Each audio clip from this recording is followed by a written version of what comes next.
Well, hello and welcome to all of our Gold family listeners. Welcome to my interview with colleague and friend Michelle Pensa Branco. Welcome back, Michelle, to Gold Learning. Thanks. It's my pleasure to be here. Well, I promised you, Michelle, that we'd be diving into some great stuff today, and of course, we'll be talking about your up and coming presentation here at Gold Lactation Alumni Presentations 2019, which, of course, if you're reading the screen right now, everyone will see. Watching our words, a risk-based language, always the right choice. So that's a great way for you to get looking at all of those things coming up. But for now, I wanted to chat with Michelle a little bit and just ask her about some things in her life and what's been going on. So, Michelle, I know, I know you quite well, and so inside scoop, Michelle and I are friends and colleagues outside of Gold, and have worked on and off with each other for a few years now. So, um, but I wanted to ask Michelle a little bit about the work that she's been doing in the field. And so, Michelle, perhaps you could share with the audience some of the work that you have come to, love and adore, but yet still causes quite a bit of stress because it's a stressful situation. So, why don't you share a little bit about that? Oh, thanks, Fiona, for inviting me here today and for asking me to talk about one of my passions that aren't necessarily related to the topic that we're talking about in the alumni presentation, but that certainly absorbs a lot of my passion and my time. While I was doing my master's in public health a couple of years ago, I became interested in how infant feeding and breastfeeding is supported in emergency situations. And I was lucky enough to get involved with Nurture Project International, which at the time was operating a project in Greece, which is where I did my practicum for my master's. And through that work, I really came to understand how important it was to get the response in emergencies right for families, because not only are they living the worst days of their lives while trying to parent young children when there's an emergency, but also the consequences of interfering with optimal parenting practices and good breastfeeding practices can be lifelong and not just affect those children who are in the emergency, but also all the kids who come after them. So it's been a really important part of my life, and I've learned so much. I've been so grateful to the families and to the experts in the field who've shared with me their expertise and their experiences over the past several years. And I've gotten to bring some of my clinical experience as well as some of my communications and policy experience to bear on that. And part of that work has been to recognize that here at home in Canada, we don't do a very good job of responding to infant feeding needs and emergencies at any level. So I've been very grateful and fortunate to be able to dedicate some of my time to building that capacity here at home in Canada as well. Well, I know for you and I, we've had a chance to work on some of these projects together, which has been really good. I mean, I think we have been learning a lot too about what is available for these families in emergencies, and it's taken both you and I in different directions and to different countries and so forth and so on, and look at many of the challenges that we see. I know there's a lot of people probably listening right now and wondering, how they get involved in this. I hear questions about it all the time, especially when there is a crisis, which is not always the best time to jump in and support because there is some, prerequisites and requirements and some learning to do, especially if you're an IBCLC and you're wanting to work in the field in emergency situations. So, Michelle, what's the sort of advice that you give to people ahead of time if they want to go down this path, they want to support, say, an organization, or they want to actually be in the field supporting families? What would you say to them? I think that you're right. And one of the things that has warmed my heart and surprised me repeatedly has been how ready people in our field are to set aside their jobs and their family commitments and their own comfort and time and money to go and help these very vulnerable families and their kids. But you're also right that the moment in which to jump into this is not the moment of a crisis, because in those moments, the people who are locally on the ground who really need help and who are doing work don't really have the capacity to necessarily engage with new helpers who don't have the requisite training and preparedness to be in the field. So what I really encourage folks to do is to first of all start close to home. There are disasters and emergencies potentially in every community on the planet, and very few of us live in places where the appropriate policies and processes are in place to support families. So starting at home is actually a really good way to get started, because you know the communities, you know their needs, and you understand the resources that are available for them, which is a really critical piece of response in an emergency, is knowing what's already in existence and what the needs of the community are. For folks who want to bring that further and move beyond their local communities or their own home countries, I encourage folks to work with organizations that are locally active on the ground over the long term. So again, the folks who really understand the communities that they're working with, rather than kind of trying to drop in as a short-term volunteer into a community and then pop back out. Volunteers can be really critical and really important in a response, but they're best served when they're working within a framework that's already pre-existing and already meets the needs of the community. So I encourage people to really work with organizations that have links to the communities that are being served, to get ready ahead of time.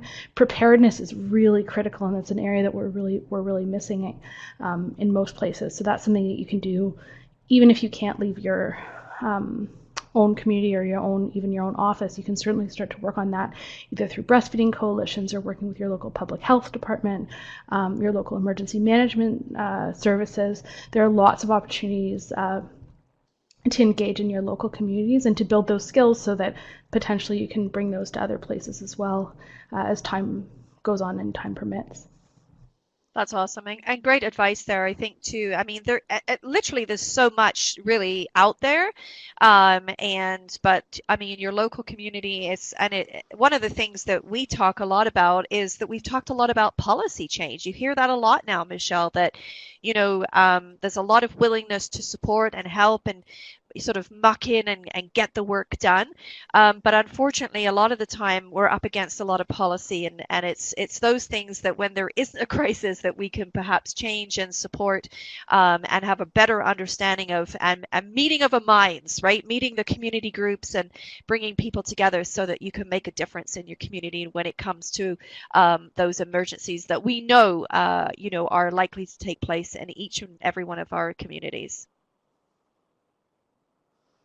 Absolutely. And I think one of the pieces that really has struck me now that I've begun working at the international level, but from a place where my focus is here in Canada for the most part, is understanding how much the countries where that are developing countries where emergencies are cyclical and expected and often happen either annually or semi-annually, they have a lot to offer us and a lot to teach us in developed countries as well. And so that's an opportunity really for us to flip the tables a little bit. We tend to see ourselves as helpers in countries that are less economically developed, but oftentimes in this area, there is a lot that they have to offer to us. And so that's a real opportunity to share. I also think that if we get better in the countries that are typically donor countries as opposed to recipient countries of aid at our own policies and our own practices, that'll make us better donors in those countries as well. Yeah. And that's something that's really important, because bad aid can exacerbate problems as opposed to make them better. No, absolutely. Absolutely. Well, that's awesome. Well, great stuff. Little inside scoop there on what Michelle Branco's been doing with her spare time, of course, amongst other things. But I do want to get to this presentation. Now, I was so excited. Remember, we had a conversation when you had submitted this abstract, and we were talking about this. I was so excited when I had seen this, and it fit just perfectly with our our alumni this year. So watching our words, is risk-based language always the right choice? Now, this is something, our language that is being used, the language that's being used out there in the field has become critical, right?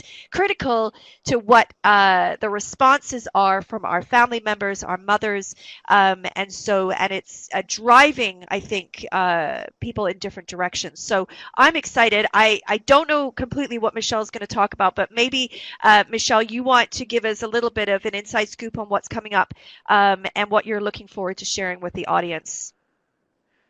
Sure. So I'll admit to you that I actually hesitated a little bit about submitting this abstract, as I think I mentioned when we were talking about it, because I know it's a controversial topic, and I don't know in the end that we actually have all of the answers in this area. But the reason why I think it was important and why I put it forward was because I remember well in my early training, even before I became a lactation consultant, but when I was training to become a La Leche League leader, which would have been 12, 14 years ago now, I remember being instructed and being encouraged to use risk-based language. So if I talked about the benefits of breastfeeding, that we didn't talk about the benefits of breastfeeding, but rather to remember that we just talked about the risks of not breastfeeding. So breastfeeding didn't decrease the risk of breast cancer, but rather not breastfeeding increased the risk of breast cancer, as an example. And at the time, well, I think I started to understand where that was coming from the perspective of a physiological norm. As a parent and as a person who was speaking to new parents, I felt like that sometimes put a negative spin on a conversation that could have been a positive conversation, that could have made people feel not positive when they might have actually been made to feel good from our conversation. Nonetheless, being a good little rule follower, I adapted my language, and as we know, I adapted my language, and I really did. And I started, and when I trained other peer counselors, and when I did teaching for IBCLCs and others, I made a point of using this risk-based language, and a lot of that was based on Diane Wiesinger's excellent article on this called "Watch Your Words." Watch your language, yeah. Watch your language, or watch your language, and it's from 1996. Yeah. So I figured, that was a long established rule.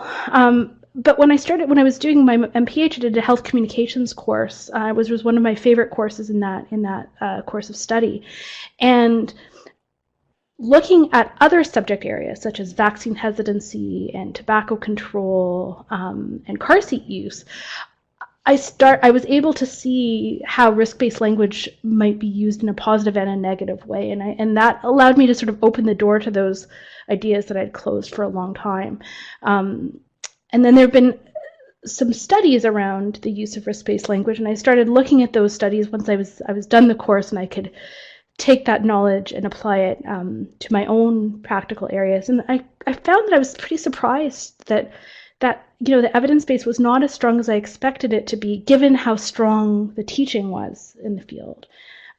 So that's been kind of sitting around for a little while with me, and I've been having conversations with folks about some of the forces and some of the activists who are pushing back against some of our evidence-based practices within the field, such as the Baby Friendly Hospital Initiative, organizations like Fed is Best, for example, and understanding that they were very effectively using risk-based language in ways that were really resonating with parents, and maybe we weren't doing such a good job of that always in our work on the breastfeeding side. So that's how I got involved in this, and how I come before you.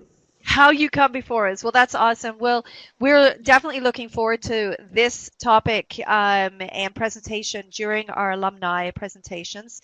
I know that people are going to want to continue this conversation as well, because this is not going away for sure, and it's impacting every aspect. We were talking about that earlier. Really, this is the crux of everything that we do, and so we're going to continue studying this and making sure that we can push forward and get the language that we need in order to communicate the messages. So thank you so much, Michelle, for being with us here today. I appreciate all your time, and we look forward to seeing you on January 21st is going to be our live day. You can join us there. You can go to the website right now, goldlearning.com, to register for this alumni presentations, including this one, as well as Alison Hazel Baker and Nikisha Killings as well is going to be there with us.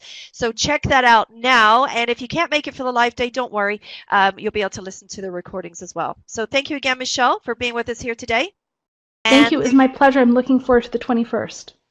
I'm excited too. And we'll look forward to having you, our listening audience, there as well. Bye-bye for now, everyone.